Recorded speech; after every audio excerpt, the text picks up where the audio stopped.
Hello everybody. So today we are going to start with the free body diagram. Okay.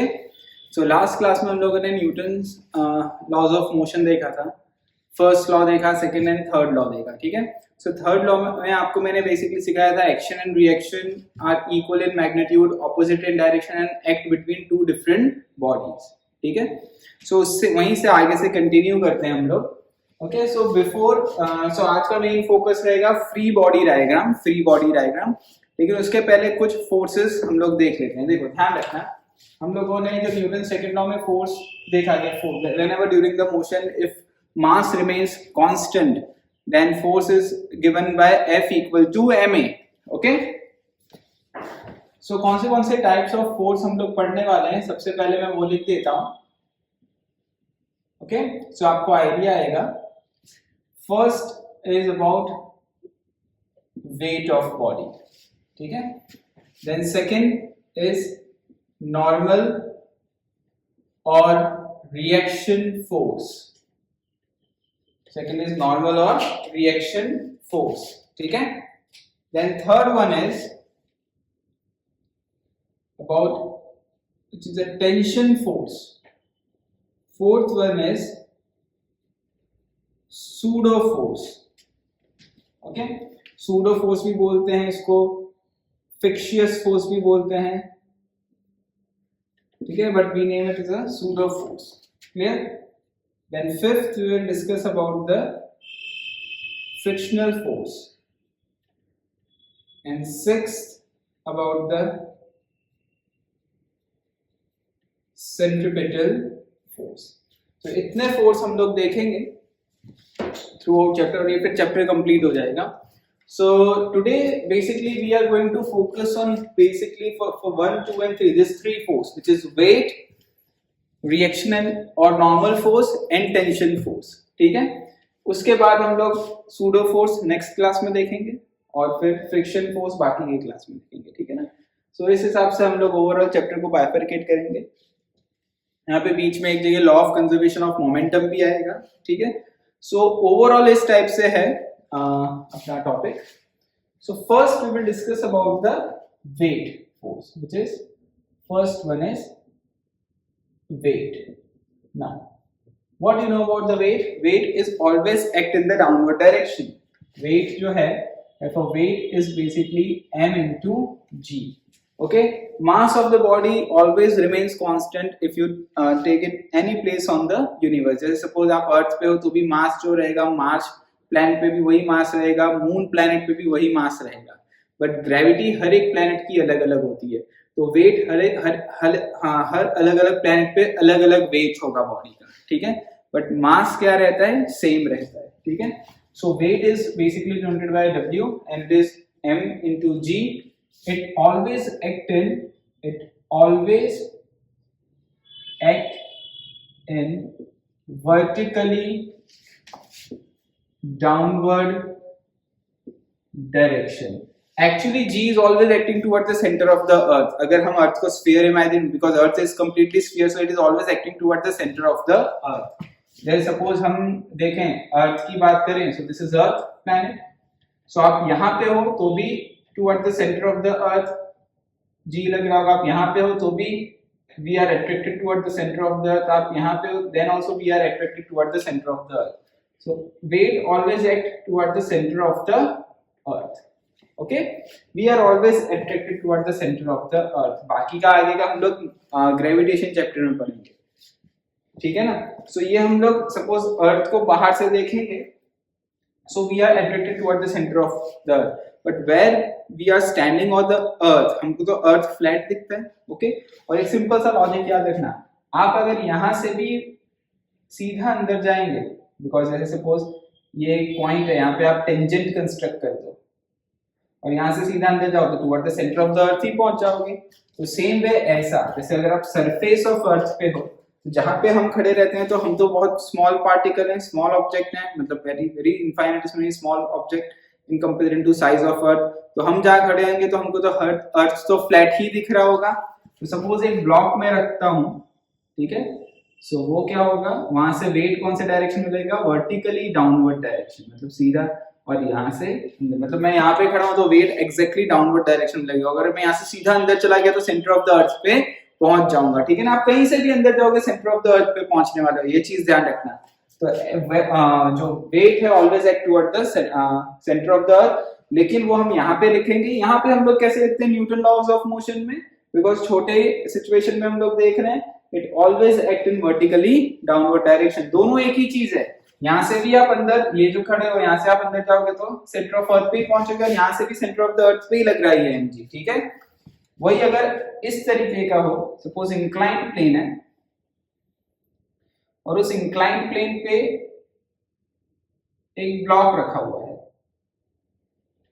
ठीक है ना, उस block का मास m है, सो वेट कौन से डायरेक्शन में लग रहा होगा उसको, वेट उसको वर्टिकली डाउनवर्ड डायरेक्शन में ही लग रहा होगा, मतलब एग्जैक्टली डाउनवर्ड डायरेक्शन में, ठीक है ना। So this is basically a direction of weight which is acting in the downward direction, clear।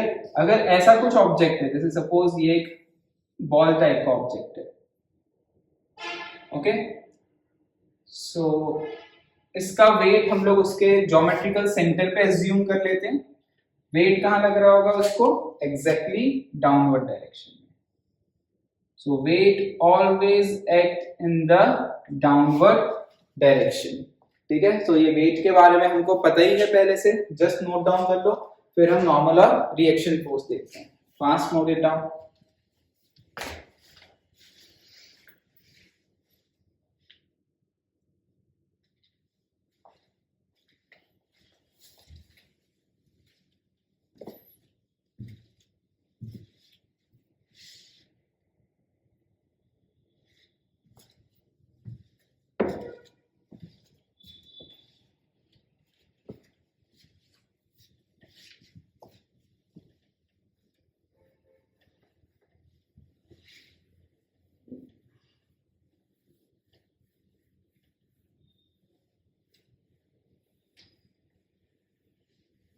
Okay, now second is normal or reaction force। Normal और रिएक्शन फोर्स क्या है, ठीक है, वो देखते हैं। सेकेंड इज नॉर्मल और reaction force. This always act perpendicular to the surface, always act perpendicular to surface। मैंने ये शॉर्ट में लिखा है, परपेंडिकुलर की साइन बनाई है, always act perpendicular to surface। जैसे सपोज मैं इन फिगर्स में सिर्फ नॉर्मल रिएक्शन फोर्स ही बताऊंगा, ठीक है, दूसरा और कुछ नहीं, सिर्फ रिएक्शन फोर्स बताऊंगा। जैसे ये block lying on a table है, suppose this block is on a inclined plane, this block is on inclined plane. या तो हमने अभी एक ऐसा भी एग्जांपल देखा था, this is ball on this type of plank, okay। So reaction force always act perpendicular to the surface, so this block is lying on this surface, so this reaction force or normal force denoted by R or N, ठीक है, आप किसी से भी denote कर सकते हैं, always act perpendicular to the surface। तो ये इस डायरेक्शन में लगता है, N भी लिख सकते हैं, R भी लिख सकते हैं। Always act perpendicular to surface, R भी लिख सकते हो, N भी लिख सकते हो, doesn't make any difference। यहाँ पे देखो ये surface है तो इसके perpendicular में अप्लाई होता है। Suppose this is N1 and this is N2, ठीक है। So this is always act perpendicular to surface, इसको भी नोट डाउन कर लो। These are the force which always act perpendicular to surface। फिर tension force देखते हैं हम लोग उसके बाद।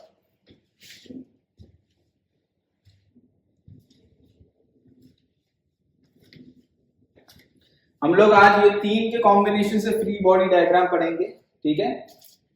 इन तीन फोर्स को पढ़ेंगे, weight, normal reaction and tension force.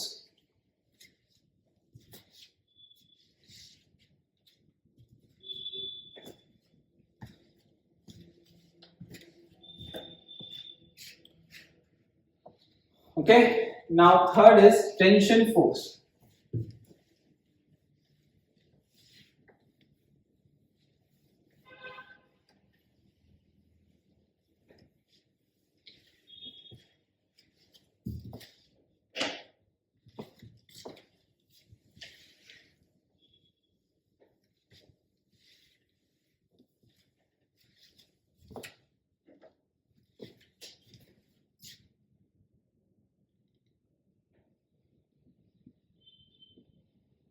Now third is tension force, ठीक है।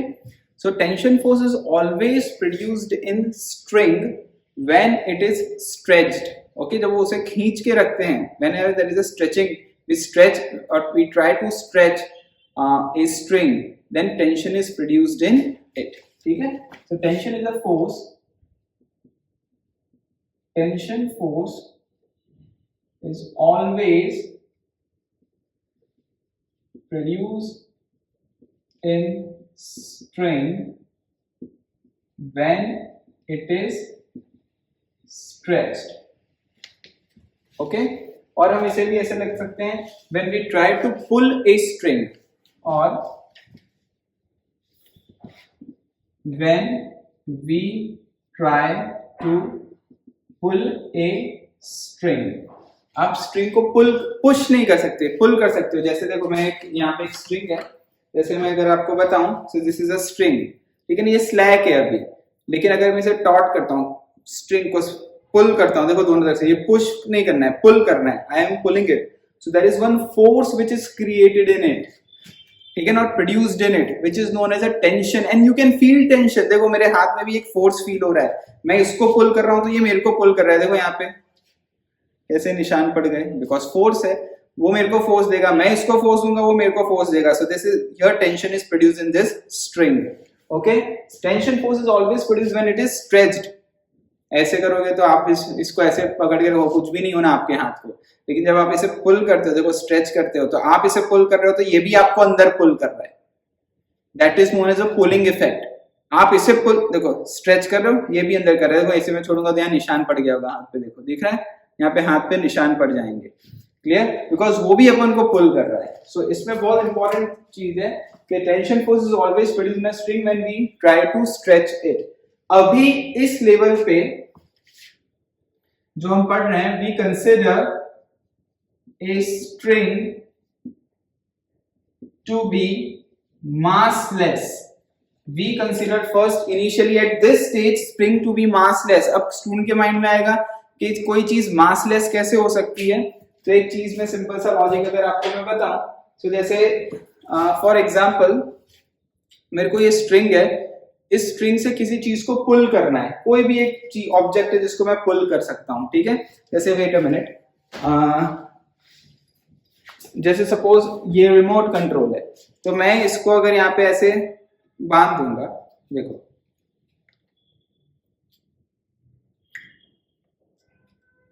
ठीक है। सो अगर मैं इस रिमोट कंट्रोल को यहाँ पे फिक्स कर देता हूँ तो मैं इसको पुल कर सकता हूँ, देखो ये थोड़ा टाइट जैसा हो गया स्ट्रिंग। अब आप कोई वेइंग मशीन में इस रिमोट कंट्रोल को रखो और इस स्ट्रिंग को रखो, इसका मास वेट आएगा लेकिन इसका वेट ही नहीं आएगा, ये मासलेस जैसे एक्ट करेगा। सपोज इसका 200 ग्राम वेट होगा तो इसका तो 1 ग्राम भी नहीं आएगा। So in comparison to it we consider it to be massless. ये होता है मासलेस स्ट्रिंग का मतलब, ठीक है ना। मासलेस का मतलब ऐसा नहीं कि जीरो मास, बट जो ऑब्जेक्ट के साथ, जैसे सपोज आप कोई ब्रिक होता है, पता है ना आपको, stone, heavy stone, you can pull with this string in comparison to stone. Suppose mass of stone is suppose 10 kg, you can pull that 10 kg stone with this। आप डंबल 10 kg का dumbbell भी इससे पुल कर सकते हो ये string से। in comparison to 10 kg this string is very less in mass, ठीक है ना। so massless हो गया ये, इसका मतलब होता है massless। आप समझे मेरी बात। so ये चीज बच्चों ध्यान रखना, consider a string to be massless। अब कोई ऐसा सोचे सर मास स्ट्रिंग कैसा, बाद में पढ़ेंगे, लेटर पार्ट, अभी नहीं पढ़ना। तो अभी हम लोग मासलेस स्ट्रिंग के बारे में पढ़ रहे हैं। अब आपको समझ में आ गया होगा what is the meaning of massless string. So consider a string to be massless. So tension is same at each end every point of string if it is stretched or taut, ठीक है ना। if it is in a taut state, that means अगर suppose आप कोई string को पुल करते हो दोनों साइड से, जैसे यहां से भी पुल कर रहे हो और यहां से भी पुल कर रहे हो, ध्यान रखना दोनों तरफ से पुल कर रहे हो। पुल कैसे करोगे, यहाँ पे ध्यान देना, यहाँ पे 5 न्यूटन फोर्स अप्लाई कर रहे हो और यहाँ पे भी 5 न्यूटन फोर्स अप्लाई कर रहे हो, दोनों तरफ से string, this is a massless string, और दोनों तरफ से 5 न्यूटन फोर्स अप्लाई कर रहे हो। ध्यान से समझना आप इसको। देखो मैं भी आपको इसको समझाता हूँ, तब तक इसको लिख भी सकते हो आप। Wait a minute.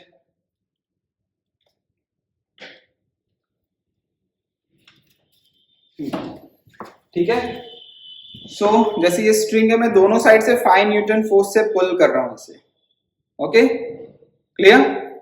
अब मैं अगर ऐसा पूछूं कि इसके सेंटर पे कितना फोर्स है, सुनना ध्यान से, इसके सेंटर पे, इस पॉइंट पे मेरे को फोर्स बताओ।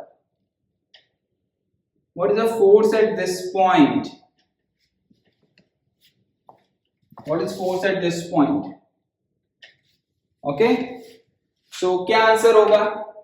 What must be the force at this point? ठीक है ना, 9th में आपके टीचर ने पढ़ाया है कि नहीं पढ़ाया ऐसा कुछ? Clear? Tension eight this point कितना होगा? सेंटर पे समझ में आया ना, ये सेंटर पे कितना फोर्स होगा? सबके माइंड में आंसर आ रहा होगा 0। ठीक है, क्योंकि ऑब्वियस बात है, यहाँ भी 5 न्यूटन, यहाँ भी 5 न्यूटन, तो सेंटर पे फोर्स कितना होगा? 0 होगा भाई, वो भी 5 न्यूटन होगा, 0 नहीं होगा। बोलो कैसे? ठीक है, यहाँ पे भी फोर्स कितना होगा? 5 न्यूटन, नॉट 0। अब स्टूडेंट के माइंड में सवाल आएगा भाई 5 न्यूटन कैसे? तो देखो न्यूटन लॉ है ये, समझते हैं। सपोज मैंने यहाँ 5 न्यूटन फोर्स अप्लाई किया, यहाँ पे मेरा राइट हैंड ये रहा, मेरा लेफ्ट हैंड ये रहा, दोनों 5 न्यूटन फोर्स अप्लाई कर रहे हैं। I am trying to pull this rope by applying 5 newton force, and I have asked you what is the force at this centre point. ये सेंटर पॉइंट पे force कितना है ये पूछा मैंने। सो ये आंसर है 5 न्यूटन। मैंने आपको ऐसा क्वेश्चन नहीं पूछा है what is a net force on this rope, what is a net force on a body. अगर मैं आपको ऐसा पूछूं what is net force on body, तो आंसर आएगा 0। मेरा क्वेश्चन है what is the force at the centre, what is net force on the body नहीं है। Net force on body is 0, net force on body is 0, but net force at this point is 5 newton. अब देखो कैसे, and what is the sign convention of this force. देखो tension is always denoted by sign like this, inward sign. This is a sign which shows pulling effect, okay? So basically जो tension force होता है, that हम लोग ऐसे topic को आगे भी पढ़ते हैं, which is mechanics of solid chapter, which is first chapter of your second book। तो जैसे मैं इसे पुल करता हूं तो ये ब्रेक नहीं हो रहा, मोशन में नहीं आ रहा है, ना स्ट्रेच हो रहा है। मैं स्ट्रेच करने की कोशिश कर रहा हूं पर इलास्टिक तो है नहीं कि स्ट्रेच होगा। ठीक है ना, दैट मींस मैं 5 न्यूटन यहाँ अप्लाई कर रहा हूं तो एक इंटरमोलिकुलर फोर्स होंगे जो अंदर उसको भी पुल कर रहे होंगे। वो इंटरमोलिकुलर फोर्स को बोलते हैं रिस्टोरिंग फोर्स। ठीक है ना, ये सब चीज हम लोग सेकेंड बुक के फर्स्ट चैप्टर में पढ़ते हैं। ठीक है, लेकिन अभी हम लोग इंटरनल पार्टिकल्स के बारे में या मॉलिक्यूल्स के बारे में पढ़ने नहीं जा रहे हैं। अभी हम ऊपरी लेवल पे मतलब बॉडीज को पढ़ रहे हैं। ठीक है, मैकेनिक्स पढ़ रहे हैं, पार्टिकल्स को नहीं पढ़ रहे। इसीलिए मैं वो चीज को ज्यादा डिस्कस नहीं करूंगा आपके साथ अभी, क्योंकि हम लोग ने उतनी फिजिक्स पढ़ी नहीं है कि वो चीज समझ में आए आपको। सो अभी अपन को ऊपर के लेवल से ही पढ़ना है कि सपोज मैंने यहाँ 5 न्यूटन फोर्स अप्लाई किया, यहाँ 5 न्यूटन फोर्स अप्लाई किया, तो बीच में 5 न्यूटन कैसे? ध्यान रखना, मैं नेट फोर्स ऑन बॉडी नहीं पूछ रहा हूं, मैं नेट फोर्स ऑन स्ट्रिंग पूछता तो 0 होता। ठीक है, मैं पूछ रहा हूं इस पॉइंट पे या कोई भी पॉइंट पे फोर्स कितना है, तो आंसर मैंने लिख दिया 5 न्यूटन। पहले मैं करेक्ट आंसर लिखूंगा और उसको ही समझाऊंगा, एक्सप्लेन करूंगा, डिराइव करने की कोशिश करूंगा, समझाने की कोशिश करूंगा आपको। और मैंने टेंशन की जो साइन है वो साइन आपको समझाया, which is an inward sign, means sign like this, and this is basically due to the pulling effect. ठीक है, अब इसको देखो दो तरीके से समझा सकते हैं। ठीक है, जैसे एक्चुअली क्या होता है, देखो ये साइन का मतलब क्या है, देखो इसको अपन ब्रेक करते हैं। ठीक है ना, मैंने आपको बोला इस पॉइंट पे फोर्स कितना है, तो मैं इसको ब्रेक करता हूं 2 पार्ट में। देखो यहां कितना फोर्स है? 5 न्यूटन। इसको भी मैं यहाँ पे ब्रेक करता हूं, यहाँ पे कितना फोर्स है? 5 newton. What we are doing, basically we are magnifying this part. Magnifying means हम उस पार्ट को, इस पॉइंट को ऑब्जर्व कर रहे हैं, we are observing that point. ठीक है ना, क्लियर? सो ये 5 न्यूटन, ये 5 न्यूटन। इस पे मैंने ऐसा एरो बनाया, देखो जो एरो रेड पेन से बनाया उसको मैं रेड पेन से ही बनाने की कोशिश बताता हूं। ये वाला एरो है उसको यहाँ बता रहा हूँ, ये एरो को यहाँ बता रहा हूँ, ठीक है स्टूडेंट्स। सो ये 5 न्यूटन फोर्स है, मैंने यहाँ 5 न्यूटन लिखा, यहाँ पे भी ये 5 न्यूटन ही फोर्स है, क्लियर।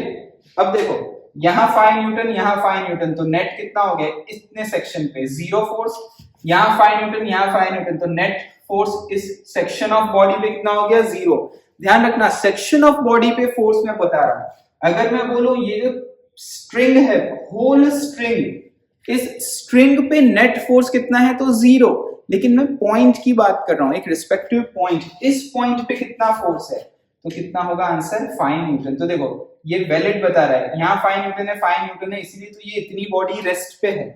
यहाँ 5 न्यूटन है, 5 न्यूटन है, तो ही ये बॉडी रेस्ट पे है, ठीक है। अगर यहाँ पे ऐसी साइन होती, अगर मैं ध्यान रखना ऐसी साइन बनाता अंदर, ठीक है ना, यहाँ पे आपने 5 न्यूटन अप्लाई किया, यहाँ पे 5 न्यूटन अप्लाई किया, अगर मैं ये साइन बनाई तो मैंने अंदर, नेचुरली राइट साइन ही बन जाती है, सॉरी। अगर मैं ऐसी साइन बनाता, देखो अगर मैं ऐसी साइन बनाता तो क्या होता, और यहाँ पे आंसर में 5 न्यूटन लिखता, तो देखो यहाँ 5 न्यूटन और यहाँ 5 न्यूटन, तो नेट 0 होता ही नहीं, इसलिए this is a perfect sign, this is the sign for pulling effect, ध्यान रखना, ठीक है।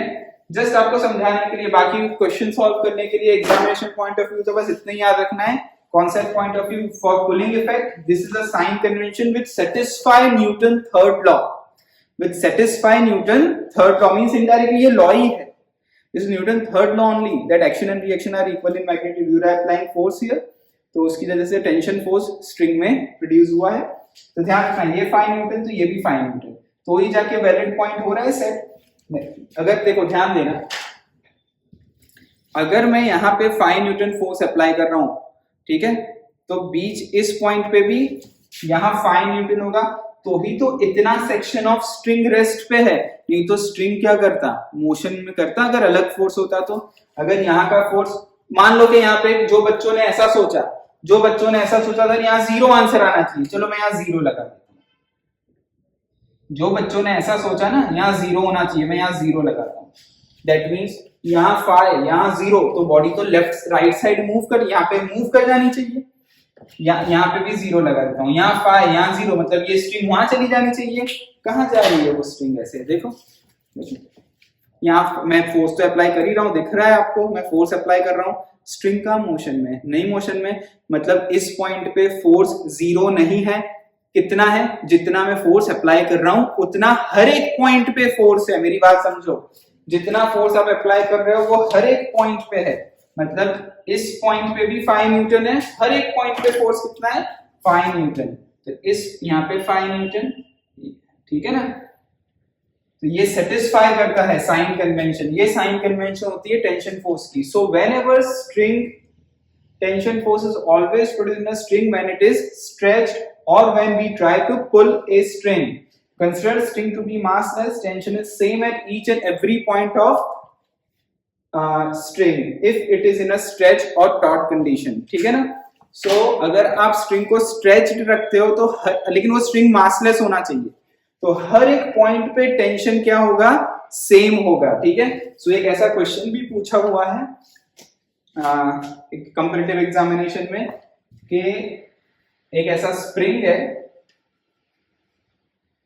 इस स्प्रिंग में यहाँ पे 5 न्यूटन फोर्स है, यहाँ पे 5 न्यूटन फोर्स है, तो स्प्रिंग रीडिंग क्या बताती है, तो इसकी रीडिंग क्या होगी, वो भी 5 न्यूटन ही होगी। स्प्रिंग की रीडिंग भी क्या होगी, 5 न्यूटन होगी, because spring is made up of wire only, spring wire से ही बनता है, वायर को स्पाइरल कर दो तो स्प्रिंग बन जाएगा, ठीक है। सो वो भी वायर से ही बनता है। आपको पता है वो एक वेइंग मशीन आती है जो नॉर्मल वेट मेजर करती है, जैसे हम कभी बाहर घूमने जाते हैं तो सब मोस्टली लोग के घर में होती है कि जो बैग होता है, लगेज होता है, उसका वेट मेजर करने के लिए, ठीक है।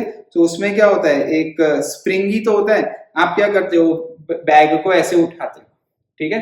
अगर आप ऐसे उठाते हो तो यहाँ पे स्प्रिंग रीडिंग बताता है, वो रीडिंग क्या बताता है, 0 थोड़ी बताता है, इसका वेट डाउनवर्ड डायरेक्शन में एक्ट होता है। सपोज लगेज का वेट है जो भी है 10 kg है, तो वो यहाँ पे रीडिंग 10 बताता है, आप समझे मेरी बात। तो वही होता है, तो हर एक, अगर सपोज यहाँ पे 5 न्यूटन अप्लाई किया, यहाँ 5 न्यूटन अप्लाई किया, तो यहाँ पे भी क्या आएगा, हर एक पॉइंट पे टेंशन क्या होगा, 5 न्यूटन होगा। If string is massless, you know what is the meaning of massless, ठीक है ना। If string is massless, tension is same at each end every point of string. So this is basically a tension force. In short, for competitive examination or or to solve any question, you have to just remember that in massless string tension is same, and second thing that this is a sign convention of tension force. Inward sign होता है इसका, ठीक है ना, इस तरीके से। और अगर देखो ध्यान देना, ये इस तरीके की साइन होती है इनवर्ड वाली, क्लियर। इसे नोट डाउन कर लो।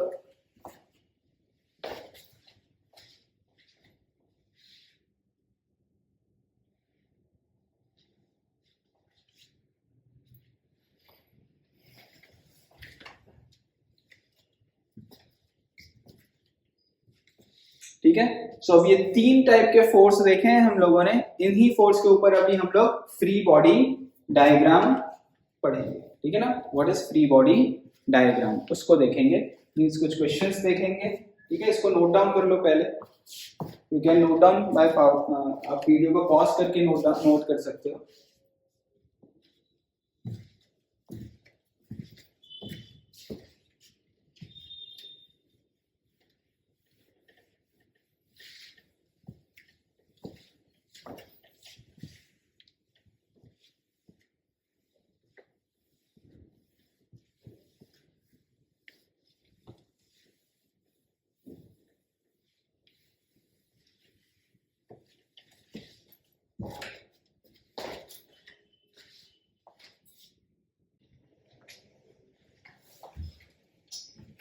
Okay, so starting with the Newton laws, free body diagram. Sorry, starting with the free body diagram.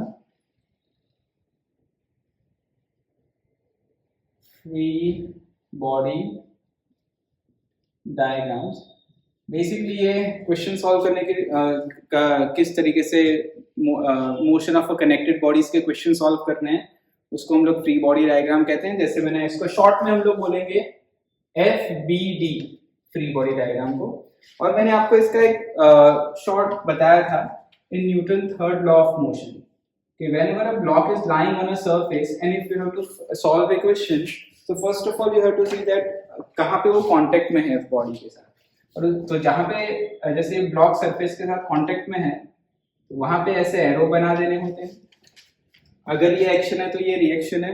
Both are force acting in opposite direction and it act between the two different body. जिन body को study करना है उसको separate कर देना होता है surrounding से। जैसे इसको स्टडी करना है तो इसको सेपरेट कर दिया सराउंडिंग से, ठीक है ना। ये सरफेस है तो सरफेस को भी सेपरेट कर देते हैं हम लोग, क्लियर। सो जो अपर ब्लॉक है उस पे फोर्स अपवर्ड डायरेक्शन में लग रहा है, यही वाला फोर्स सरफेस पे डाउनवर्ड डायरेक्शन में लग रहा है, ठीक है। लेकिन हम लोग सरफेस को कभी नहीं पढ़ते, बॉडी को पढ़ते हैं, ठीक है। लेकिन ये पता होना चाहिए। अब जैसे ये रिएक्शन फोर्स ऊपर लग रहा है, वेट इस बॉडी को भी लग रहा होगा, वेट अभी पता है चला अपन कहाँ लगते हैं, it act in a downward direction, okay. और देखा है कि ये बॉडी रेस्ट पे है, सो दिस रिएक्शन फोर्स और normal force is balanced by weight of body. So ये आपका रिस्पेक्टिव आंसर आ गया, ठीक है ना। ध्यान रखना जो भी रिएक्शन फोर्स होता है वो बॉडी का वेट बता रहा होता है। जैसे आप कोई वेइंग मशीन में खड़े होते हो तो सपोज वेट बताता है, ध्यान से समझना ये चीज को, वो आपका रिएक्शन फोर्स बता रहा होता है, ठीक है ना, कि आपने कितना रिएक्शन फोर्स अप्लाई किया है। तो हम लोग ऐसा सपोज मेरा वेट आया 70 kg, तो मेरा वेट नहीं है, वो मेरा मास बताता है। ये चीज ध्यान रखना। हम गलत बोलते हैं कि तुम्हारा कितना वेट आया 70 kg, मेरा मास 70 kg है, एक्चुअली वो रिएक्शन फोर्स तो 700 न्यूटन होगा, लेकिन वो क्या डिवाइड बाय 10 करके बताते हैं। फॉर एग्जांपल जी की वैल्यू 10 है तो डिवाइड बाय 10 करके अपन को आंसर बताता है। तो वेइंग मशीन आपको आपका मास बताता है, ध्यान रखना, वेट नहीं बताता, मास बताता है। वेइंग मशीन मास बताता है, वो जी से डिवाइड करके बताता है कि जी क्या है उस समय। जो जैसे अर्थ है तो यहाँ पे जी कितना लग रहा है, 10 लग रहा है, तो वो क्या करेगा 10 से डिवाइड करके बता देगा वो आपको, समझ में। उस तरीके से उसको कॉन्फ़िगर किया जाता है, क्लियर। सो वेइंग मशीन आपको मास बताता है। तो कोई आपको पूछे आपका वेट कितना है, तो इट इज सपोज 70 नहीं बोलने का, 700 न्यूटन बोलने का, ठीक है ना। वेट मास कितना है 70 kg, क्योंकि 70 kg is a unit of mass, ठीक है ना। वेट का तो न्यूटन होना चाहिए। तो मैं बोलूंगा सपोज कोई मुझसे पूछे what's your weight, it is 700 Newton. What is your mass? 70 kg। समझ में आई बात आपको? Clear? So now starting with the free body diagram, ये हम लोगों ने पढ़ा था, ये अपना बेस है अपना इस क्वेश्चन के लिए, ये जो पढ़ा हम लोगों ने वो, और अभी जो 3 फोर्स देखे वो। ठीक है स्टूडेंट्स? सो फर्स्ट हम लोग जो फ्री बॉडी डायग्राम बनाएंगे, ध्यान रखना, जैसे फर्स्ट जो हम एग्जांपल लेते हैं वो है, suppose this is a surface, अभी स्मूथ सरफेस, कोई फ्रिक्शन नहीं पड़ रहे हैं हम लोग, ऑल सरफेसेस आर स्मूथ। ठीक है? So if this is a surface, this is a block of mass 2 kg and this is another block of mass suppose 4 kg। ठीक है? और यहां पे हम लोगों ने एक फोर्स अप्लाई किया है, that force which we are applying is 12 Newton force we are applying। तो ये जो पूरा सिस्टम है ये राइट हैंड डायरेक्शन में a एक्सेलरेशन से मूव होगा, because whenever you apply force body is going to move। ठीक है ना? बॉडी क्या करेगी? मूव तो करने ही वाली है। Clear? So body is going to move in a right direction if you apply some force। So you have applied a force of 12 Newton on this block of mass 2 kg and 4 kg, both are kept like this and you are applying force, so it will move with some acceleration। Clear? अब देखो students, इसको अपन किस तरीके से solve करना है वो समझते हैं। देखो, ओके, सो ये क्वेश्चन अपन को गिवन है, अभी मैं जो भी चीज रेड पेन से बनाऊंगा वो मैं सॉल्यूशन का पार्ट बना रहा हूं, ध्यान रखना। ठीक है? अब अकॉर्डिंग टू न्यूटन लॉ, यहाँ तो आप फोर्स अप्लाई कर रहे हो, अकॉर्डिंग टू न्यूटन लॉ यहाँ पे कितनी बॉडीज हैं? टोटल 2 बॉडीज हैं, 1 and 2। ठीक है? और वो कहाँ कहाँ कॉन्टेक्ट में है? तो जैसे यहाँ एक ग्राउंड के साथ कॉन्टेक्ट में है, तो यहाँ पे न्यूटन थर्ड लॉ, देखो ये सबसे बेस्ट तरीका होता है एरो बनाना, जिससे पता चले न्यूटन थर्ड लॉ हम अप्लाई कर रहे हैं। यहाँ पे भी एरो बना दिया और यहाँ पे कांटेक्ट में यहाँ पे एरो बना दिया। ठीक है ना? जहां जहां कांटेक्ट में वहां एरोज बना दिए अपन ने, और अपन इसको नेम दे देंगे, सपोज इसको R1 बोल देते हैं, इसको R2 you know reaction force, इसको N बोल देते हैं। So what is the reaction force between block 1 and block 2? Reaction force between block 1 and block 2 is N। Reaction force between block 1 and surface is R1। Reaction force, suppose this is block 1, this is your block 1 and this is your block 2। Okay, this is of 2 kg mass and this is of 4 kg mass। Okay, so समझ में आई बात आपको? So what is the reaction force between block 1 and surface R1? What is the reaction force between block 2 and surface R2? What is the reaction force between block 1 and block 2? N। ठीक है? So according to Newton law, अब आपको पता है आप यहाँ force apply करोगे तो ये ब्लॉक कहाँ पे मूव होगा? राइट हैंड डायरेक्शन में ही मूव होगा, because it's a frictionless surface. So block is going to move, भले वो कितने भी मास का हो, बट ब्लॉक मूव तो होगा, भले मास है, बिकॉज नीचे फ्रिक्शन नहीं है। फ्रिक्शन होगा तो क्या होगा वो बाद में पढ़ेंगे जब फ्रिक्शन फोर्स पढ़ेंगे, बट अभी तो फ्रिक्शन नहीं है, सो ब्लॉक मूव होना ही है, ये चीज आपको ध्यान रखनी है। ठीक है स्टूडेंट्स?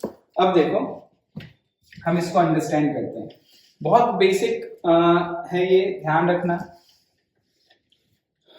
ये बेस पक्का होना चाहिए। ये एक ऐसा टॉपिक है ना अभी हम जो पढ़ रहे हैं, मतलब ये मोस्ट इंपॉर्टेंट क्लास है, ऐसा बोल सकते हो। ये सबकी शॉर्ट ट्रिक आ जानी चाहिए, ये और नेक्स्ट क्लास को मिला के।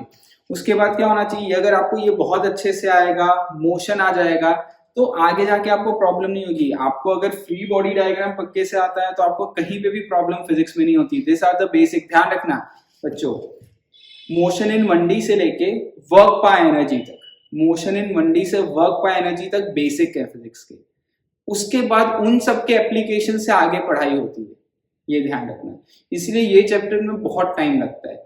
उसके बाद एक बार आप रोटेशनल मोशन खत्म कर लेते हैं ना, फिर तो हर एक चैप्टर मतलब ऐसा लगता है इनके ही बेसिक यही यूज कर रहे हैं आप, वर्क डन यूज कर रहे हो या फ्री बॉडी डायग्राम यूज कर रहे हैं या इक्वेशन ऑफ मोशन कर रहे हैं, दैट्स इट। फिर फिजिक्स पूरा नहीं, मतलब सब कुछ यहीं से एक्सट्रैक्ट करना है हम लोगों को। क्लियर? सो बहुत इंपॉर्टेंट क्लास है ये, ध्यान रखना। तो देखो जो भी ब्लैक पेन से लिखा है वो गिवन है, जो रेड पेन से बनाया मैंने वो सॉल्यूशन का पार्ट है, तो आप भी वैसे ही कर सकते हैं ताकि आपको आइडिया रहे। ठीक है? अब हम फ्री बॉडी डायग्राम बनाएंगे। फ्री बॉडी डायग्राम मतलब जिस बॉडी को पढ़ना है उसको सराउंडिंग से फ्री कर दो। ठीक है?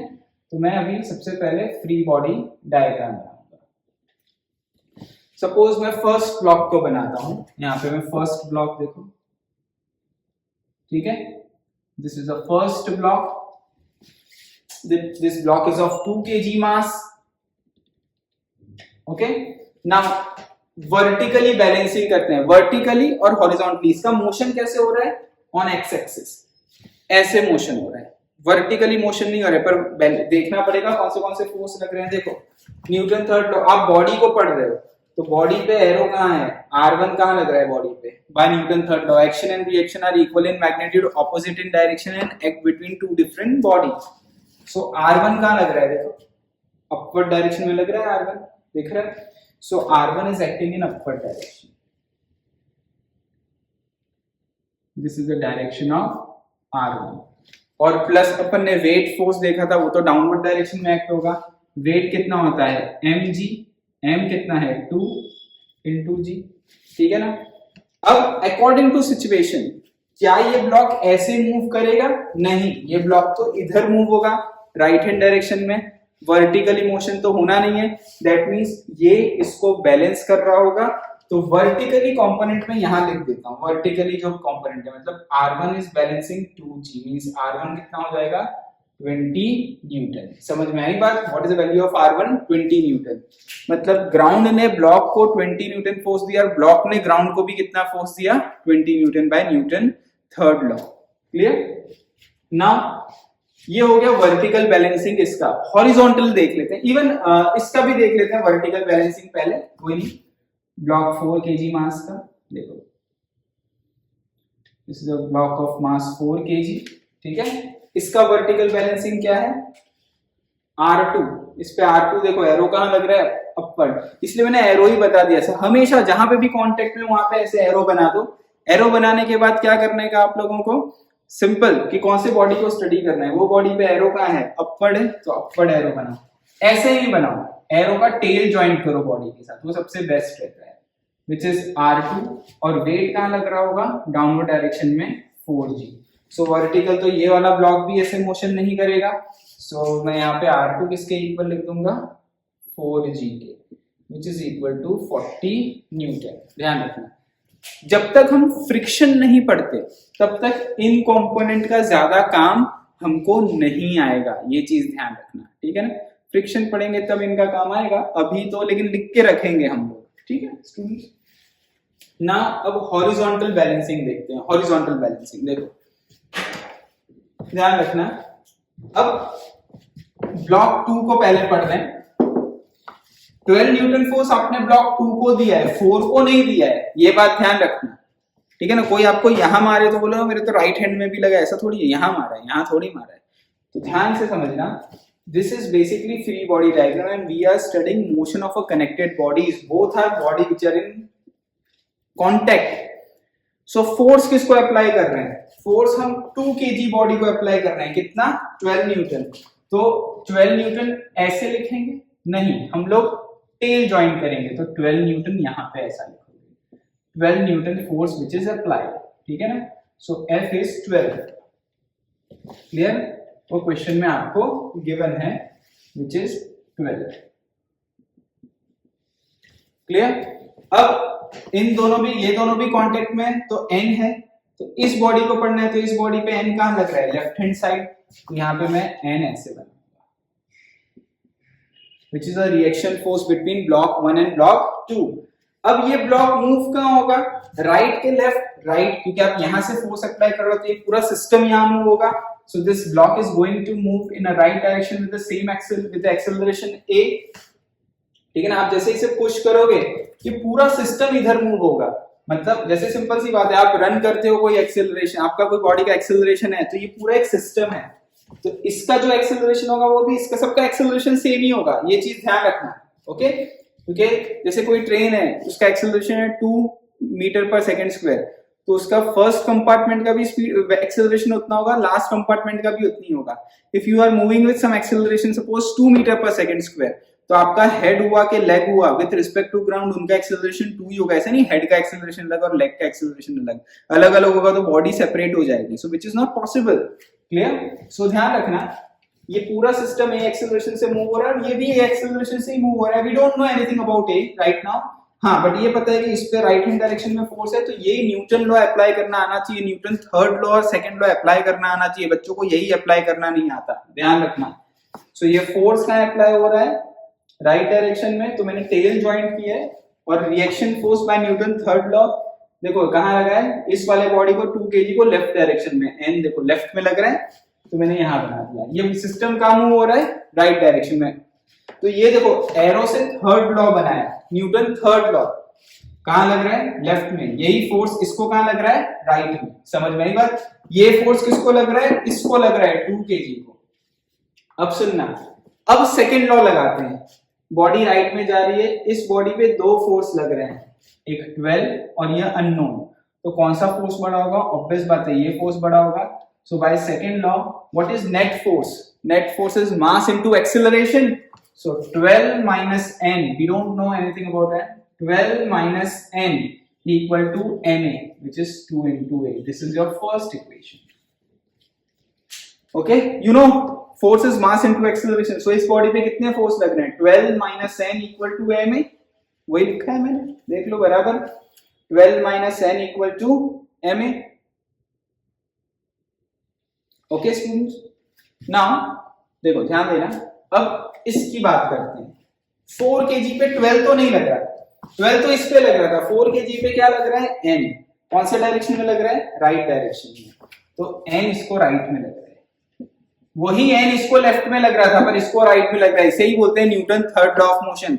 इसीलिए मैंने लास्ट क्लास में बोला था आप स्टेटमेंट से मत रिमेंबर करो कि एक्शन एंड रिएक्शन. तो सोचते ही रहोगे कौन एक्शन है ना कौन रिएक्शन है, कौन सी दो डिफरेंट बॉडी है. सिंपल है, एरो बना लो. एरो बना के चेक करो ये रिएक्शन फोर्स कहां लग रहा है? राइट डायरेक्शन में. तो राइट बना दिया, ठीक है.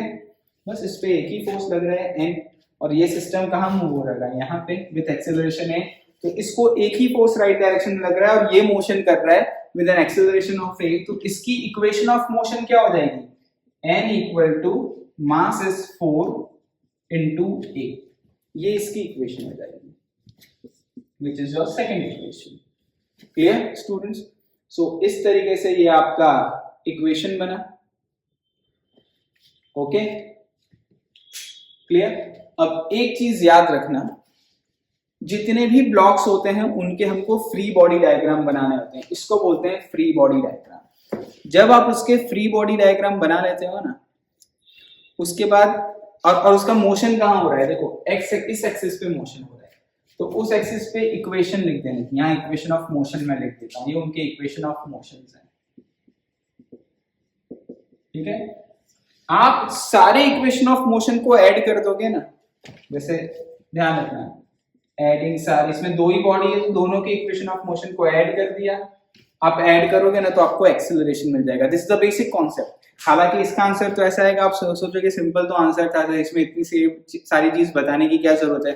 बट जब कॉम्प्लेक्स क्वेश्चन आएगा ना तब आपको ये पता होना चाहिए कि सारे ब्लॉक्स के फ्री बॉडी डायग्राम बनाने के, उसकी सबकी इक्वेशन बनाने की और सबको ऐड करोगे तो एक्सेलरेशन आएगा. This is a basic concept, that's it. This is a concept for problem solving. Clear? So ध्यान रखना, दोनों इक्वेशन को ऐड कर देता हूं. 12 minus n equal to 2a और second n equal to 4a. If you add n will cancel out. 12 comes out to be 6a. So your acceleration comes out to be 2 meter per second square. And after finding out the acceleration, you can substitute this value in any of the equations. Suppose if you substitute this in equation number 2, putting a in equation number 2, the value of n comes out to be 8 Newton. So reaction force between this comes out to be 8 Newton because 4 into 2 it comes out to be 8. Clear students? So ये चीज ध्यान रखना. Okay so इसे note कर लो, फिर इसकी मैं short tricks भी बताता हूं आपको. ठीक है ना, फास्ट इसे नोट डाउन कर लो.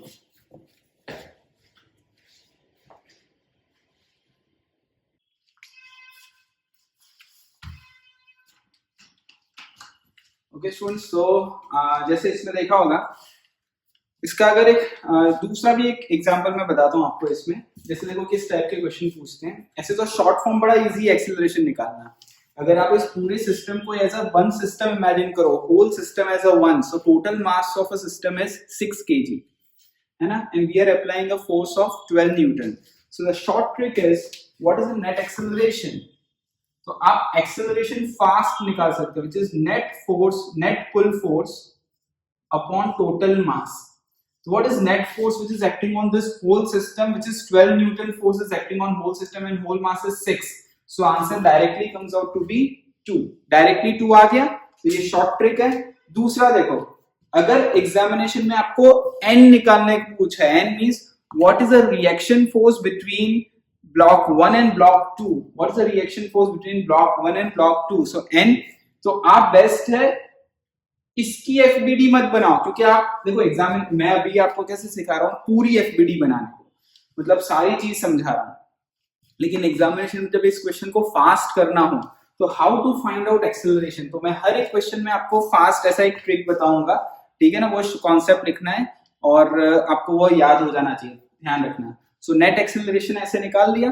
अब अगर एग्जाम में आपको एक्सेलरेशन नहीं पूछा है, आपको पूछा है what is a reaction force between block 1 and 2, means n निकालना है, तो आप इसकी एफबीडी बनाओगे कि इसकी बनाओगे? क्योंकि देखो a निकालने के लिए दोनों की एफबीडी से इक्वेशन बनाओगे, दोनों को ऐड करोगे तो आंसर आएगा। ध्यान रखना, अभी के लेवल पे ये क्वेश्चन आपको बहुत इजी लग रहा होगा, लेकिन जैसे जैसे जब बहुत सारे फोर्स ऐड होते जाएंगे, अपन ने देखा था 5-6 फोर्स मैंने यहाँ लिखे थे, तब आप सोचोगे कि डायरेक्ट आंसर तो नहीं आ रहा है। तब के लिए ये चीज याद रखना कि जितनी भी एफबीडी आप बनाते हो, उन एफबीडी के इक्वेशंस को आप अगर ऐड करोगे तो डायरेक्ट एक्सेलरेशन आएगा, ठीक है। सो जैसे इस वाले क्वेश्चन में तो एक्सेलरेशन फास्ट निकाल सकते हो, we are applying 12 newton force on this system, so force is 12 newton, total mass is 6 kg, सो एक्सेलरेशन 2 आ गया। और अगर आपको एग्जामिनेशन में पूछा है what is the net force between block 1 and 2 n, तो आप इसकी अगर एफबीडी बनाते हो तो n के लिए आपको a पता होना चाहिए, तो बेस्ट है आप इसकी एफबीडी बनाओ, क्योंकि आपको 12 पता है, n निकालना है और a पता है, ठीक है ना। तो उस हिसाब से ये आंसर आ जाए। यहाँ पे भी चलेगा, आपको a पता है तो n पता चल जाएगा, सिंपल 4 into 2 8 आ गया। यहाँ पे भी आपको अगर a पता है which is comes out to be 2, तो 2 पुट करोगे तो ये 4 हो जाएगा, 12 minus 4 8 आ जाएगा, ठीक है ना। तो ये तो सिंपल सा क्वेश्चन हुआ, क्लियर। एक्सेलरेशन पता चल गया, और कोई भी एक एफबीडी या तो इसकी और इसकी बनाओगे तो एग्जामिनेशन में आंसर आ जाएगा। अभी के लिए तो हम पूरी एफबीडी बनाएंगे, सारे जितने ब्लॉक दिए हैं उसके आंसर निकालेंगे। दूसरा सुनना ध्यान से, मैं इस क्वेश्चन में चेंज करता हूं हल्का सा, ठीक है। मैं चेंज क्या करता हूं इस क्वेश्चन में, देखो इस क्वेश्चन में मैं चेंज ऐसा करता हूं, मैं इसको सेकंड क्वेश्चन दे देता हूं।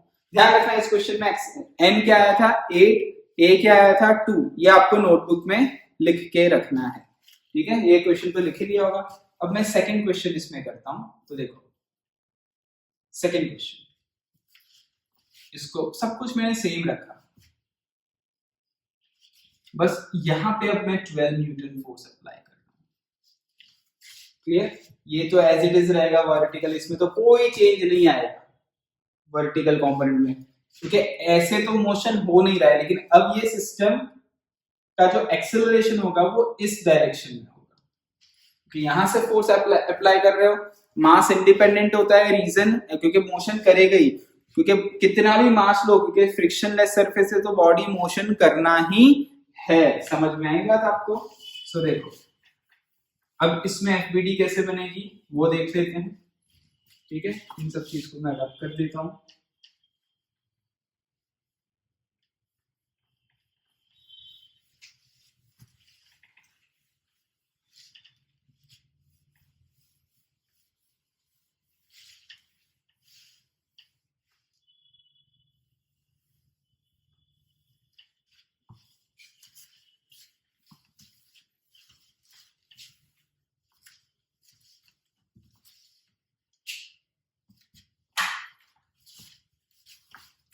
ओके स्टूडेंट्स, अब देखो ध्यान देना, यहाँ पे मैंने 12 न्यूटन फोर्स अप्लाई किया है।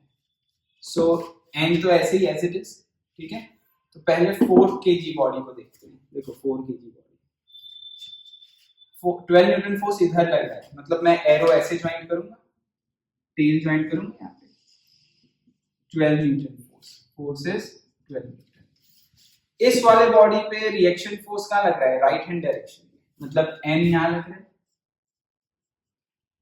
तो इसका इक्वेशन क्या हो जाएगा बताओ? और ये बॉडी कहाँ मूव कर रही है? ए एक्सेलरेशन से लेफ्ट डायरेक्शन में। सो इसका इक्वेशन ऑफ मोशन क्या होगा? By Newton second law, 12 minus n equal to m a. 12 minus n equal to m a. What is m here? 4 into a, ठीक है। सो ये आपकी इक्वेशन बनी, 12 minus n equal to ma, where your m is 4, which is m into a. Okay, so इसको second equation लिखते हैं। यहाँ पे देखते हैं, यहाँ पे फोर्स अप्लाई किया है तो इन दोनों के बीच में कांटेक्ट है, तो n का इसको रिएक्शन फोर्स फर्स्ट ब्लॉक को कहाँ लग रहा होगा? देखो फर्स्ट ब्लॉक को 12 तो इसको लग रहा है, इसको नहीं लग रहा है। इसको क्या लग रहा है? n लग रहा है। कहाँ लग रहा है? लेफ्ट डायरेक्शन में, तो इसको सिर्फ n फोर्स लग रहा है और ये इसी साइड मूव हो रहा है विद एन एक्सेलरेशन a। तो इसकी इक्वेशन क्या हो जाएगी? n equal to 2a by Newton law. दो इक्वेशन हो गई, दोनों को ऐड करो, adding 1 and 2, n equal to 2a and 12 minus n equal to 4a, you will get 12 equal to 6a. So acceleration comes out to be 2 meter per second square. वही acceleration आया। When you put a in this equation, put a in 1, so your n comes out to be 4 in this case. पहले वाले case में कितना आया था? यहाँ पे आपने 12 न्यूटन अप्लाई किया था तो ये आंसर 8 आया था, लेकिन वही 12 न्यूटन आप यहाँ अप्लाई कर रहे हो तो ये आंसर कितना आ रहा है? 4 आ रहा है, ठीक है। ओके, सो इस तरीके से क्वेश्चन सॉल्व करना। और एक चीज ध्यान रखना स्टूडेंट्स, आप कोई बच्चा क्या करता है, यहाँ 12 अप्लाई करेगा तो यहाँ पे भी 12 लिखेगा। भाई ये 12 आप यहाँ अप्लाई कर रहे हो, यहाँ अप्लाई नहीं कर रहे हो। This is motion of a connected bodies. Try to understand Newton third law. You are applying 12 newton on this block, not on this block. ये चीज ध्यान रखना। कुछ क्या करते हैं, सर 12 यहाँ दिया ना तो यहाँ पे भी मैं 12 अप्लाई करूंगा। How can you apply 12 here? समझ में आई बात आपको? 12 आपने इस ब्लॉक पे अप्लाई किया है, इस ब्लॉक पे अप्लाई नहीं किया है। यहाँ 12 न्यूटन अप्लाई किया, उसकी वजह से इन दोनों ब्लॉक के बीच में एक फोर्स आया। वो फोर्स है n न्यूटन, वो है n, which is a reaction force. वो कितना आया इस वाले क्वेश्चन में? वो n आया 4। आप समझे? इसको हम डायरेक्टली भी शॉर्ट ट्रिक से सॉल्व कर सकते हैं। अभी तो सब कुछ इजी लगेगा। देखो एक्सेलरेशन, नेट फोर्स कितना लग रहा है? नेट फोर्स 12 अपॉन टोटल मास कितना है? 6। आंसर 2 आ गया। अब आपको एग्जामिनेशन में बोलेंगे what is the reaction force between block 1 and 2। So n निकालना है तो सिर्फ इसकी एफबीडी बना दो, n equal to n into a। 4 newton आ गया रिएक्शन फोर्स दोनों के बीच। ठीक है, इतने में ही क्वेश्चन हो गया कॉम्पिटिटिव एग्जाम के लिए। ठीक है, सब्जेक्टिव में कैसा लिखना है आपको पता चल गया, कॉम्पिटिटिव में शॉर्ट में कैसे लिखना है पता चल गया आपको। अब देखो कॉम्पिटिटिव एग्जाम में कैसे क्वेश्चन इसको पूछेंगे, किस तरीके से पूछेंगे, सुनना ध्यान से। 2 blocks are given of mass 2 kg and 4 kg. This is block 1, this is block 2. Now force of 12 Newton is applied on block 1. Find reaction force between, सुनना ध्यान से वापस से, 12 Newton force is applied on block 1. Find reaction force between block 1 and 2. कितना आया था answer? 8 Newton. पता है पहले वाले केस में 8 न्यूटन आया था। Then apply same 12 Newton force on second block and again find out the reaction force between block 1 and 2. कितना आया? 4 Newton. First of all, apply 12 Newton force on this block. Find out the reaction force between block 1 and 2. Then again apply same force on block 2 and find out the reaction force between block 1 and 2. ठीक है ना? And then find out the ratios of their reaction force when force was applied at block 1 and block 2. तो इन दोनों का ratio निकालना है। Ratio कितना आएगा? 2 या तो दोनों का डिफरेंस निकालना है, डिफरेंस कितना आएगा 4, या तो दोनों को ऐड करो कितना आएगा 12, ऐसा कुछ भी आपको बना के क्वेश्चन पूछ सकते हैं। तो उस समय आपको फास्ट करना आना चाहिए, ऐसा नहीं इतना बड़ा घड़ी घड़ी करोगे। स्कूल एग्जाम के लिए ठीक है कितना आपने कर लिया, पूरा मेथड लिखा, ठीक है।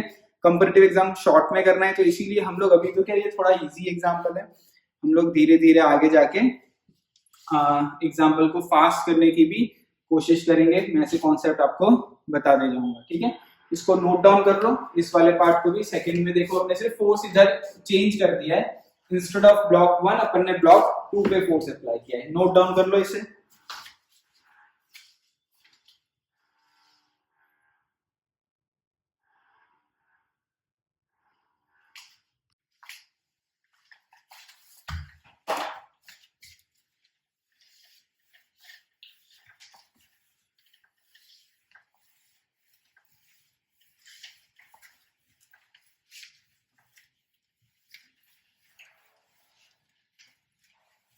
देखो एक बार ऐसा जनरल क्वेश्चन करते हैं।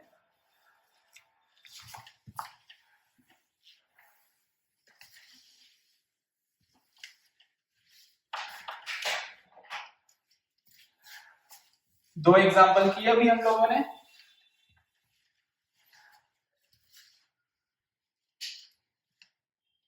नाउ थर्ड एग्जाम्पल, देखो थर्ड एग्जाम्पल जनरल क्वेश्चन, मतलब कोई डेटा के बिना पहले मैं करता हूं।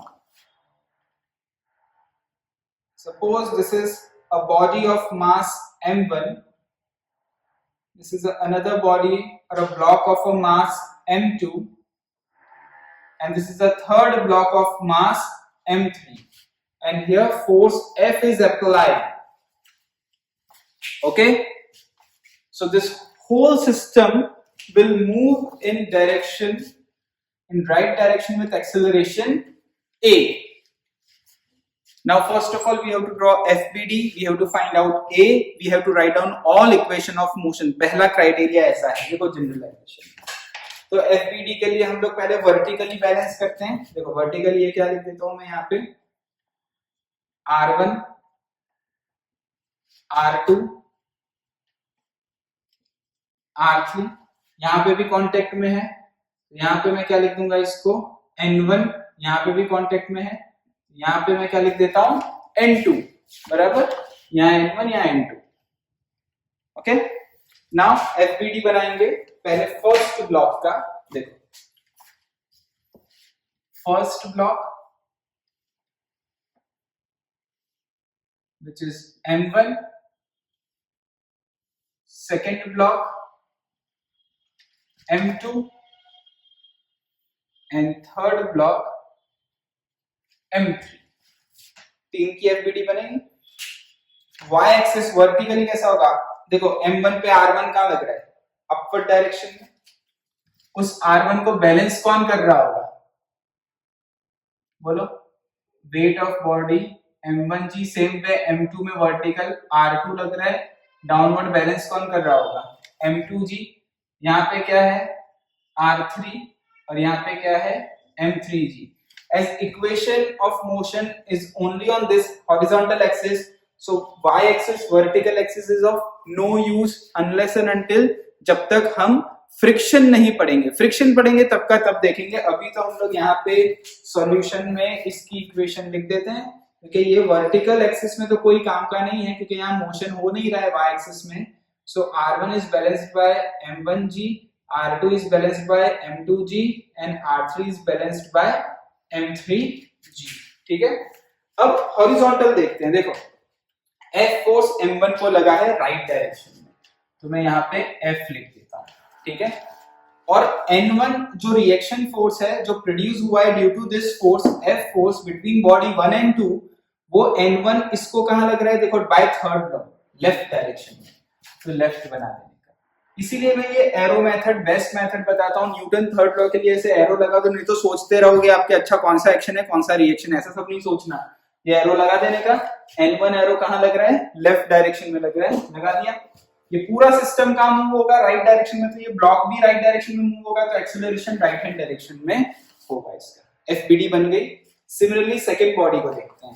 सेकेंड बॉडी पे n1 का लग रहा है, देखो ये n1 है दोनों के बीच में है, तो n1 का लग रहा है राइट में और n2 का लग रहा है लेफ्ट में, क्योंकि ये एरो लेफ्ट में है ये एरो राइट में है, तो n1 का लग रहा है राइट में और n2 का लग रहा है लेफ्ट में, और बॉडी कहां मूव हो रही होगी, a एक्सेलरेशन से राइट हैंड डायरेक्शन में। सिमिलरली ये n2 इस वाले बॉडी को कहां लग रहा है, देखो राइट में, बस n2 ही लग रहा है इसको और कोई नहीं लग रहा है, और ये सिस्टम कहां मूव हो रहा होगा, राइट में। तो फ्री बॉडी डायग्राम बना दिया पूरा। अब बैलेंसिंग करते हैं इक्वेशन को according to Newton second law अब लगाते हैं। फ्री बॉडी डायग्राम के लिए थर्ड लॉ, इक्वेशन बनाने के लिए सेकंड लॉ। दिस, क्योंकि बॉडी राइट में जा रही है so this must be a greater force, this force minus this force is equal to mass into acceleration. First equation from first body, then this minus this by Newton's second law again, net force is mass into acceleration is m2a from the second body, and third body n2 equal to m3a. Whenever you add all the equation of motion, you will get an acceleration. n1 and n1 will cancel out, n2 and n2 will cancel out. Force comes out to be total mass multiplied by acceleration if you add this. So acceleration is net force upon total mass. आगे acceleration. अब मान लो comparative exam में यही question आया आपको, ठीक है, FBD बना दी, ए बना दिया, ए डायरेक्टली पूछा हो, सिर्फ ए पूछा हो, कुछ बनाने की जरूरत नहीं है। देखो कॉन्सेप्ट कैसा है, ए पूछा हो, पूरा सिस्टम को एक मानो, फोर्स लग रहा है, total mass, force upon total mass, answer आ गया ए। अगर आपको ऐसा पूछा है what is a reaction force between block 1 and 2, तो ए तो डायरेक्टली आ जाएगा, ए तो आपका डायरेक्टली आ जाएगा, बट 1 और 2 के बीच में n1 पूछा है आपको, तो कौन सी एफबीडी बनाना ज्यादा बेटर रहेगा, इसकी तो बनाने का कोई काम ही नहीं है, इसकी बनाओगे तो n2 तो भी निकालना पड़ेगा, बेस्ट है फर्स्ट बॉडी, क्योंकि आपको f गिवन होगा, n1 निकालना होगा, a तो डायरेक्टली पता चल जाएगा, तो सिर्फ फर्स्ट की एफबीडी बनाने की। अगर आपको n2 पूछा है तो लास्ट की एफबीडी बनाने की, क्योंकि a पता होगा तो n2 आ जाएगा। इस हिसाब से देखो, तो अगर हम कॉन्सेप्ट बाय शॉर्ट ट्रिक देखें, देखो अगर मैं एक एग्जांपल बनाता हूं, शॉर्ट ट्रिक, सबकी अपन ऐसे शॉर्ट ट्रिक देखेंगे, जैसे जैसे चीजें बढ़ती जाएंगी ये वाले इक्वेशन भी कॉम्प्लेक्स होते जाएंगे, शॉर्ट ट्रिक भी हम देखते जाएंगे। स्कूल एग्जाम के लिए आप ऐसा कर सकते हो, कंपैरेटिव एग्जाम के लिए ये शॉर्ट ट्रिक करोगे। What is an acceleration, you know acceleration. अब सपोज इस क्वेश्चन में ऐसा गिवन है, ध्यान रखना, m1 is 1 kg, m2 is 2 kg, m3 is 3 kg, and you have applied a force of suppose 6 Newton. ये given है डेटा। तो what is an acceleration? You can directly find out net pull force upon total mass. So acceleration comes out to be 1 meter per second square. Simple. You consider whole system to be 1. So total forces you are applying here 6 Newton upon total mass is 6. 6 upon 6 comes out to be 1. अब अगर आपको सुनना ध्यान से, examination में अगर आपको इसमें n1 पूछा है तो a तो डायरेक्टली आ गया, n1 के लिए आप सिर्फ इसकी एफबीडी देखो, और कंपैरेटिव एग्जाम में एरो बना, मतलब ऐसा डायग्राम दिया होगा तो एरो बना दोगे आप, एरो से पता चल जाएगा n1 लेफ्ट लग रहा है f, और ये राइट में लग रहा है और ये सिस्टम राइट में जा रहा है, तो आप डायरेक्टली या तो एक ऐसा फिगर बना के n1 को क्या लिख सकते, आप ऐसा लिख दो f minus n1 equal to m1, कितना है m1, 1 इंटू a कितना आया 1, और f कितना है आपके पास 6 गिवन है क्वेश्चन में, बस आपका n1 आ गया यहाँ पे, कितना है n1 देखो 5 न्यूटन आ गया n1। और अगर आपको सिर्फ n2 पूछा है तो n2 सिर्फ इससे बन जाएगा, इससे बन जाएगा n2, ये राइट साइड जा रहा है which is m3 है, m3 कितना है 3 और 1 which is 3 न्यूटन। हो गया क्वेश्चन। तो ये शॉर्ट ट्रिक्स होती हैं, ठीक है, बहुत simple. Acceleration directly net force upon total mass, what is net force which is here in this question, if it is given 6 upon total mass, if you have to find out n1 only draw FBD of first diagram, if you have to find out n2 only draw FBD of third diagram, ठीक है ना। and for school examination draw FBD, write down all the equation, add all equation, you will get acceleration, After finding out the acceleration, if you need to find out n1, substitute this in this equation. If you need to find out n2, substitute a in this equation. So this is basically a method for school examination or subjective method which we should know. Okay, because as chapter progresses, topic progresses, we move toward till I think rotational motion. और भी complex equations बननी चालू होंगी, और भी चीजें इसमें add होती जाएंगी, फ्रिक्शन ऐड होंगे, सूडो फोर्स ऐड होंगे, रोटेशनल मोशन आएंगे, बहुत सारी चीजें आएंगी, सर्कुलर मोशन आएंगे. तब शॉर्ट ट्रिक कभी कभी काम नहीं करती हैं, तब आपको ऐसे इक्वेशन से ही आंसर लाना होता है, ध्यान रखना. ठीक है ना. सो ये भी नोट डाउन कर लो. होपफुली आपको समझ में आ रहा होगा. ये इजी चैप्टर है और ये चीज सब बहुत सारे बच्चे ये चीज ध्यान रखना. आप फोर्स इस ब्लॉक को दे रहे हो तो इस पे इनके बीच में जो रिएक्शन फोर्स है वो इसके वजह से प्रोड्यूस हुआ है. ये फोर्स इस पे डायरेक्टली अप्लाई नहीं हो रहा है, इसीलिए देखो ध्यान रखना. इस पे तो F लगा लेकिन इस पे कहीं F नहीं लगेगा इन दोनों पे. ये चीज याद रखना. ठीक है ना. कोई आपको यहां मारता है तो यहां नहीं लगता. ठीक है ना. ओके, तो समझना, इसको फोर्स अप्लाई कर रहे हो तो इसकी वजह से, जैसे आप इसको पुश कर रहे हो तो ये सब कांटेक्ट में है, तो इसकी वजह से यहाँ पे एक रिएक्शन फोर्स डेवलप्ड होगा, बट ये इसको डायरेक्टली अप्लाई नहीं कर रहे हैं सेकंड बॉडी को. इसीलिए न्यूटन थर्ड लॉ मैंने पहले बताया था, बहुत सारे बच्चों को समझ में नहीं आता. तो इसका सबसे बेस्ट तरीका है समझना. एक तो action and reaction are equal in magnitude, opposite in direction between two different bodies. दूसरा, उसको अप्लाई कैसे करना है, तो सबसे बेस्ट मेथड है एरो लगाना. एरो लगा, ऐसे एरो लगा के सब कुछ एरो पे छोड़ दो, अपने आप आंसर आएगा. भाई फर्स्ट बॉडी है, n1 कहां लग रहा है, लेफ्ट में. F कहां लग रहा है, राइट में. बॉडी कहां जा रही है, राइट में. फिर न्यूटन लॉ लगा, F minus n1 equal to m1a. ठीक है. यहाँ पे n1 कहां लग रहा है, राइट में. n2 कहां लग रहा है, लेफ्ट में. ये राइट में, ये लेफ्ट में. फिर न्यूटन सेकंड लॉ लगा, n1 minus n2 equal to m, because ये फोर्स बड़ा है, ये छोटा है, so n1 minus n2 equal to ma. Clear. और इस पे n2 कहां लग रहा है, राइट में, सो n2 इक्वल टू m3. ये सिंपल. इस पे और कोई फोर्स ही नहीं लग रहा है, ये हॉरिजॉन्टली सिर्फ n2 लग रहा है. ठीक है. तो हो गया. ठीक है, नोट डाउन कर लो ऐसे.